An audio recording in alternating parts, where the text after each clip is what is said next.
Mudanças de hábitos, atividade física e alimentação adequada são medidas simples que podem evitar o risco de desenvolver o câncer de intestino. Especialistas recomendam que pessoas com 45 anos ou mais façam exames regulares para a detecção precoce da doença. Quem vai nos contar mais sobre o câncer de intestino é o médico Dr. Patrick Thalmann. Bom dia, Dr. Patrick, bem-vindo ao Manhã da Piedade. Olá, bom dia. Obrigado aí pela oportunidade de estar falando aí de um tema tão importante, né, para a nossa sociedade. Verdade, tão importante, doutor. Doutor, essa idade dos 45 anos para o início dos exames preventivos é o ideal? Sim, sim, é o ideal. A gente percebe que o fator de idade na carcinogênese, que é a geração do câncer, a gente vê que ela está intimamente ligado com a idade do paciente. Então, quanto mais velho ele vai ficando, maior a chance de desenvolver um câncer. E no câncer coloretal, a partir dos 40, 50 anos, é onde a curva começa a subir e aumentar a incidência da doença. E essa idade, ela é para todo mundo ou só para as pessoas que já têm o caso na família? Quem nunca teve caso na família pode protelar isso?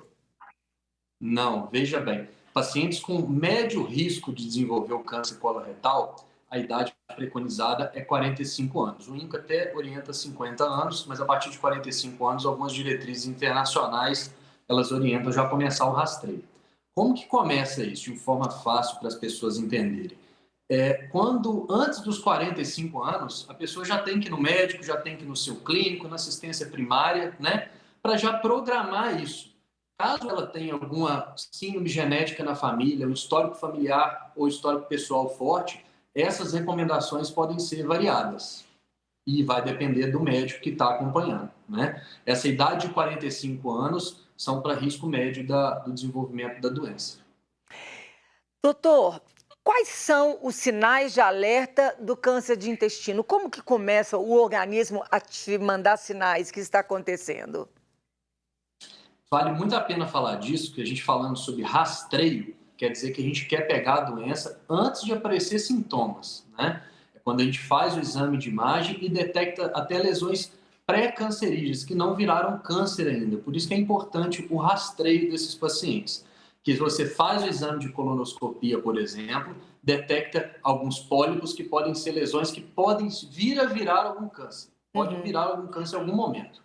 Então, essa detecção precoce é importante, porque às vezes você consegue detectar o câncer bem no início ou quando ele ainda nem virou câncer, né? Uhum. E isso impacta na mortalidade dos pacientes, né? Sobre os sintomas, quando o paciente já apresentou o câncer e está em desenvolvimento dele e surgem sintomas, geralmente pode aparecer dor abdominal, sangramento nas fezes, nódulos abdominais, uma perda de peso que você não sabe explicar, né? Um cansaço, anemia nos exames podem sugerir, anemia ferropriva sugerir que tem algum câncer que está, às vezes, soltando um pouco de sangue ali, isso Uhum. aparece nos exames, né? Dores abdominais, se eu não me engano, eu já falei, né? Uhum. É, nodulações, anemia, sangramento, perda de peso, esses são os principais que a gente associou ao câncer de câncer coloretal. Toda vez que é detectado pólipo, é necessário te retirá-los ou nem sempre? Toda vez que você faz a colonoscopia, é feito a polipectomia, que é a retirada do pólipo. Hum. Por quê? Porque alguns pólipos são pré-malignos e alguns não. Os adenomatosos, que a gente chama, eles são lesões pré-malignas, né? Os hiperplásicos, geralmente, não. Então, como que a gente diferencia isso? É somente pela biópsia, quando faz a retirada desse pólipo e é enviado para o laboratório de patologia para identificar que tipo de pólipo é esse. Bom, quais são as doenças familiares que contribuem para o aparecimento da doença? Por exemplo, quem tem síndrome do intestino irritável, isso pode desenvolver um câncer de intestino? A gente tem algumas doenças que estão associadas a um risco aumentado, né? Algumas síndromes genéticas. A FAP, que é a polipose adenomatosa familiar, que o paciente Uhum. desenvolve um monte de pólipozinhos no intestino, e isso pode predispor ali a aparecer a doença, é uma síndrome rara. E geralmente o paciente até antes dos 45 anos, a maioria deles apresenta algum desenvolvimento de câncer, né? Uhum. Outro é a síndrome de Lynch, que também está associado com a parte genética, e a maioria dos pacientes até os 65 anos podem desenvolver o câncer coloretal. Doutor, a pessoa que tem a diverticulite também, que sempre vai ter um problema ali, é importante ficar atento?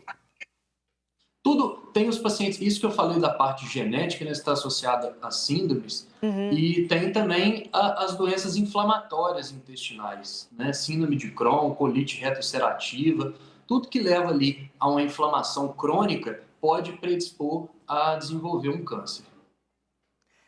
Nem tudo, né, doutor? Também nem tudo. Vamos tranquilizar o Nem povo, senão o tudo. povo acha que tudo é câncer, nem tudo é câncer, né?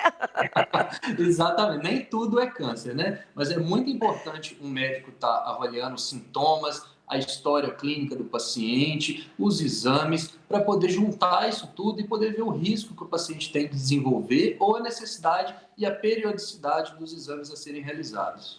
Essa doença, ela é mais comum em homens ou mulheres ou ela não escolhe sexo? É a segunda mais comum entre mulheres e homens. É uma doença bem comum aqui no Brasil.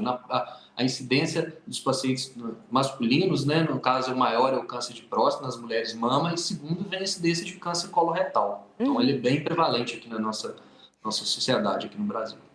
Doutora, a obesidade também, quer dizer, todas essas doenças, a gente tem que ter uma atenção maior? Sim, a gente sabe, diversos estudos mostraram que atividade física regular, você manter o seu peso adequado, né? Uma dieta saudável, com pouca gordura, alimentos industrializados, processados, uma dieta saudável, esse conjunto de coisas está associado à redução da incidência de câncer. Não é só o colo retal, são diversos cânceres. Isso é provado cientificamente por estudos. Então, por isso que não é o médico falar, faz exercício, alimenta bem, não é à toa, é porque isso é provado que realmente traz benefício para o paciente e diminui a incidência de câncer. Né? Então vamos lá, repassando, doutor. Alimentação saudável, descascar mais, desembalar menos, cortar Exatamente. alimentos ultraprocessados e uma caminhadinha diária vai ajudar bastante, né? Com certeza, com certeza. A Sociedade de Cardiologia geralmente preconiza 150 minutos, né, de exercício físico ali, moderado por semana. Então, não é só ir na feira comprar, eu fui no mercado caminhando. Isso não é considerado exercício. A gente precisa separar um tempo do dia para justamente se exercitar, né? Maravilhoso, doutor. De tudo que nós falamos, tem alguma coisa que o senhor gostaria de acrescentar, suas considerações finais? Queria sim.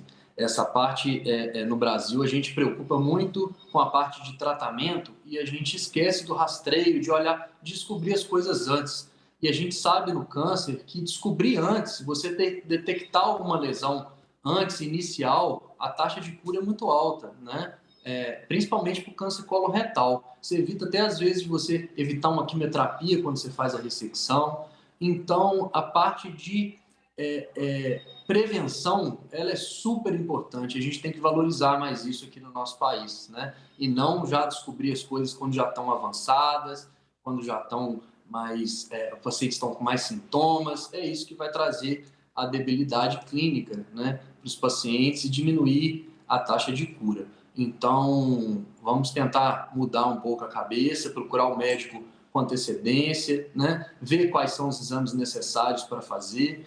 A gente sabe que a gente fazendo a nossa parte, descobrindo antes, né, fazendo o que tem para fazer aqui na Terra, a gente deixa essa porcentagem com Deus. Se tiver que acontecer alguma coisa, vai acontecer, mas pelo menos a gente faz a nossa parte, né?